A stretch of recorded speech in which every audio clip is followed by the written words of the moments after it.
নন্দীগ্রামে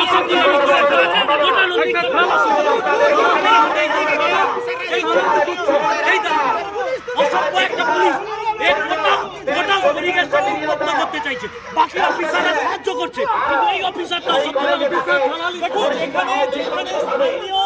primary school রয়েছে, সেখান থেকে আপনারা দূরে গিয়ে মিছিল করার জন্য পুলিশকে আবেদন করেছিলেন। পুলিশ কি বললো আপনাদের? আমরা এখানে এসে প্রথমে স্টপ করে দিয়েছি, আমরা জানি পাশে একটা স্কুল আছে, মাইকটা বন্ধ করি। এই অফিসার বলছে তোমরা চিৎকার করো, বলে এই অফিসার বলছে, এই অফিসারটাকে দেখে আমরা ওকে এসডিপিও কিছু অভিযোগ করবো, সম্পর্ক ছবি তুলে রাখছি,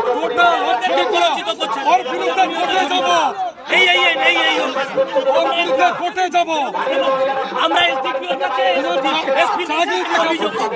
পরাজিত করছেন, পুরো মিছিলটাকে পরাজিত করছেন। ওনার বিরুদ্ধে আমাদের যাটুকু নয়, আমরা উপরে মনোযোগ এবং তিনি আমাদের সব কমরেডদেরকে তার হাত টিপে দিচ্ছে, তাকে নখ দিয়েছে যেই পুলিশ অফিসার, এই অসভ্য একটা পুলিশ অফিসার। এতগুলো অফিসার দাঁড়িয়ে আছে, আমরা কাউকে নিয়ে কোনো কথা বলি, এই একমাত্র অফিসার যে অসভ্যতামি নোংরা ওসিকে বলবো, আপনি যদি ব্যবস্থা না নেন শুনলেন যে একজন